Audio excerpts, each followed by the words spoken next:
Are you trying to plan the perfect road trip to the Grand Circle but you don't know where to start? Then this video is perfect for you as we share our personal tips for you to have an epic Grand Circle trip. Welcome back to our channel. We are James and Keli, and after spending 8 days traveling on our own mini Grand Circle trip through Utah and Arizona, we wanted to share with you some of the tips that we learned along the way. The Grand Circle is a group of amazing national parks and canyons filled with some of the most incredible scenery that we have ever seen. Due to our limited time, we did not want to rush too much through these national parks, so we opted to only go to 3 of them during our short 8-day trip. Due to our limited time, we had to pick the parks that made the most sense for our drive. The 3 parks that we focused on was the Grand Canyon, Bryce Canyon, and Zion National Park. We will break this video up into different sections from general recommendations, what to pack, how to plan the perfect itinerary, and different tips for each national park that we went to. So feel free to skip around to whatever you need. Let's start with some general tips. If you're going to fly in, we suggest flying into Salt Lake City or Las Vegas. These 2 cities will give you the best options for renting an RV or camper van for your trip. We rented a small camper van from Native Camper Vans that had everything we needed for our road trip. We definitely recommend planning in advance. We booked only 3 weeks in advance, and we had very limited options when it came to renting out camper vans. We did not look at hotels because we knew that those were going to be way too expensive or likely to be sold out, so we stuck with what we could find, which was the smalls and Native camper vans, which it worked out to be perfect for us on our 8 days. If you cannot book a campsite in advance, make sure to keep rechecking the government website to see if there are any cancellations or look for first come, first serve spots. If you're looking at first come, first serve spots, we recommend going before 9 a.m. to the campsite. People might not leave the campsite until 10, but you can easily take a reservation slip and purchase the spot as they become available. Make sure to stock up on food in advance because a lot of the national parks, there are not very many grocery stores nearby. So make sure that you plan ahead knowing how much food you're going to need and just good snacks to have on your trip. Within the national parks, there are sometimes little convenience stores available. Food's going to be a bit more expensive. We were able to get some firewood at the general stores, but make sure to be prepared because you might not be able to get all the things that you want. One thing we definitely recommend is purchasing a national parks pass. This will save you a bunch of money if you are visiting multiple parks. The pass either gets a vehicle and everyone inside into the park, or you and 3 friends with you into the park. If you do not have the pass, you will have to pay the entrance fee each day that you go into the park, which can make it very expensive. The pass is good for 1 year, so you can use it for more parks outside of the Grand Circle as well. And our last recommendation is to go to the ranger station as soon as you arrive at the national park. The rangers are going to be super helpful when planning your trip. They will be able to help you plan out the hikes, so if you only have 1 day, they know what you can master in 1 day. The rangers are going to be able to tell you the weather and anything that is going to affect your hike. What do we recommend that you pack on your hike? First up is good hiking boots. We do not suggest hiking in tennis shoes or anything like that because they are not built for hiking terrain. Hiking boots will give you the best traction and are also the most comfortable for those long hikes. The next thing that you need to pack are hiking sandals. Hiking sandals are going to be very helpful, especially in the hikes that include water. Water shoes are especially needed in Zion at the Narrows. This is because you are going to be walking through water and you want something that will protect your feet, but also that can get wet. Hiking sandals are also going to be nice because after a long day of hiking, you want to take off your hiking boots and wear something comfortable. Make sure to pack for different weather. All of these parks are at higher elevation, so at night it gets pretty cold, but during the day it can be extremely hot. And you also need to be prepared for all sorts of weather changes, including rain. The items we suggest are compressible rain jackets, compressible puff jackets, and breathable hiking pants. Make sure to pack sunscreen, sunglasses, and a sun hat because the sun is brutal at some of these national parks. This may seem like an obvious suggestion, but keep in mind you are in desert climate, so it will get hot, you will need to be protected from the sun. If you plan to do longer hikes, protecting yourself from as much sun exposure will save you from any sunburns or sunstrokes. The next thing you should pack is a good backpack that has plenty of room for snacks and water. Make sure you have a good day pack packed full of energy efficient snacks and enough water to get you through several hours of hiking. On your hikes, there might not be any places for you to fill up your water bottle, so you need to bring enough water for the entire hike. We brought 2 1.5 liter water bottles on each of our hike, and we would fully drink both of them by the time our hikes were finished. Now let's give you some tips on the Grand Canyon. We are specifically giving tips on the North Rim because that is where we went to. The Grand Canyon has 2 sides, the North Rim and the South Rim. The South Rim is more popular with tourists coming for a day trip, whereas the North Rim is a lot more secluded and a little bit harder to get to. The North Rim is surrounded by the Kaibab National Forest, and it is a lot quieter when it comes to the amount of people. Being surrounded by the Kaibab Forest is a perfect location for you to go stargazing, as it is a certified national dark area. Due to the North Rim being higher elevation, it can be much colder, especially during fall or spring. We were very happy that we had brought warmer clothes for night because the temperatures dropped to almost freezing. North Rim also closes during winter because it gets snow, so keep this in mind when planning your trip. At the North Rim, in terms of restaurants and hotels, there are not a lot of options to choose from. Right as you enter the Kaibab Forest, there is a small section that has a hotel and a general store, but this is a lot further from the campground that's on the North Rim. The North Rim is a more secluded part of the canyon, so you do really want to be prepared with food if you are camping on the North Rim.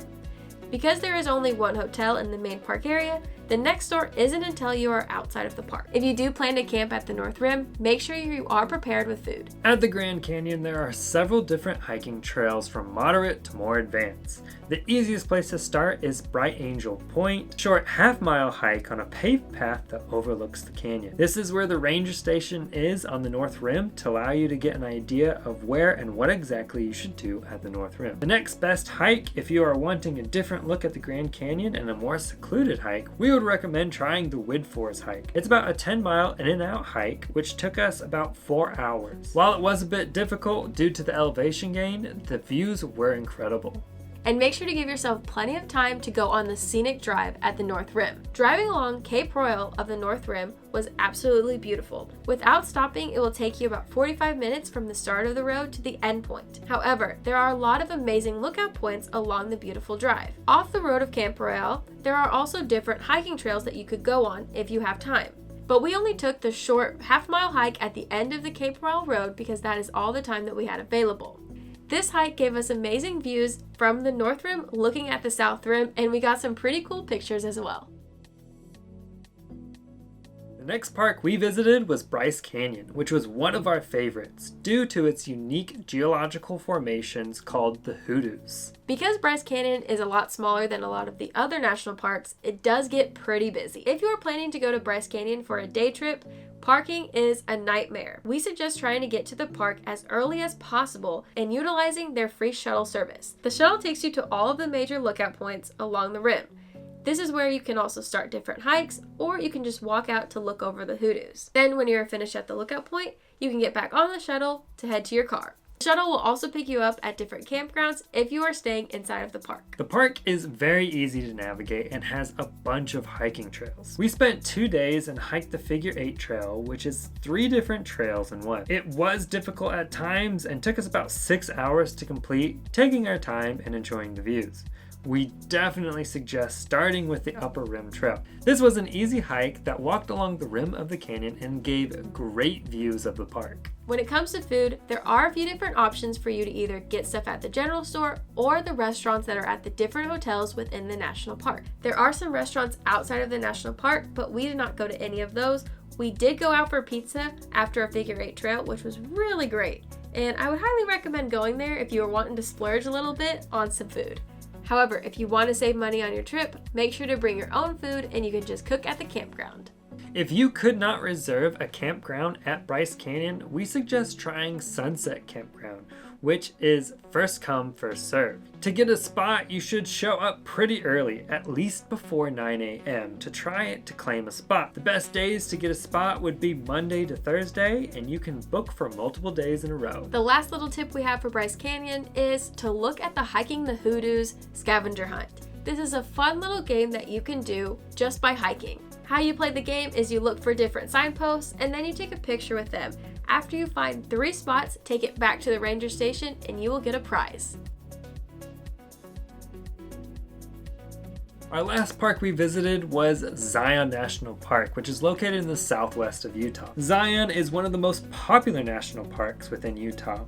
And when coming from Bryce Canyon, you'll want to take the scenic road through the canyon to enjoy the beautiful scenery as you make your way to the Zion Park entrance and town of Springdale. As you make your way through the scenic road, we would recommend stopping at the canyon overlook for the perfect viewpoint over Zion Canyon. As you plan your trip to Zion, we really recommend that you plan in advance and don't wait last minute like we did. Due to our last minute planning, there were no campsites available inside of the park. And in the town of Springdale, there are not a lot of options for camping. It's just hotels. So the campground that we chose was about 30 minutes outside of the national park. However, our campground was very beautiful. We were in the middle of a pasture, and we did have some roaming cows around, but we had a great time at the campground that we stayed at. If you do plan on staying inside Zion National Park, one weird thing you might notice is that there are no showers. In order to shower, you have to go outside of the park and shower at the Zion Outfitter, which is what we did. It was about $5 for 5 minutes, but you get hot water. And one thing we didn't mention is both the Grand Canyon and Bryce Canyon did not have hot showers. So knowing that you can pay $5 and get a hot shower, that's pretty great. Once again, let's talk about food. Springdale, outside of Zion National Park, has a lot of options to choose from, but they are super expensive. Because this was towards the end of our trip, we did go out to eat 2 times, and the food was expensive, but also very delicious. If you plan to camp and you want to save money, we do highly recommend that you make your own food at the campground. There is a grocery store in Springdale, so if you run out of food, you always have that option. To visit the main attractions of Zion National Park, you have to either park at the main entrance where the ranger station is, or inside the city of Springdale. In order to park inside the national park, we suggest showing up before 7:30 a.m. If you show up after, the parking lot will be completely full and you will have to drive back outside the park to park in Springdale. You can always take the free shuttle bus from Springdale or inside the park to any of the major locations, which is what we did the entire time we were in Zion. There are some hikes at Zion that do require you to have a permit, such as Angel's Landing, top-down hikes, or the subway. So if you are really wanting to do those hikes, you are going to have to apply for a permit. Some permits are available months out in advance that you have to apply for, but they also have a lottery system where you sign up 24 hours in advance, and hopefully you can get lucky and get a spot to go hiking. If you do not get a permit to hike Angel's Landing, don't worry, because you can still hike to the beginning of the trail, which is Scott's Landing. This gives you great views over Zion National Park, and you don't have to do that scary climb up Angel's Landing. Many hiking trails in Zion can be done in just a few hours, but we suggest to not overdo it. Zion was very hot when we went, and you might suffer from heat exhaustion if you plan too many hikes in one day. We did the Emerald Pools and Scott's Landing in the same day, which took us 4 hours and was a 12-mile hike, and we were exhausted trying to complete both of these. The Narrows you can hike as far as you would like. We hiked for 4, almost 5 hours, which was about a 12-mile hike.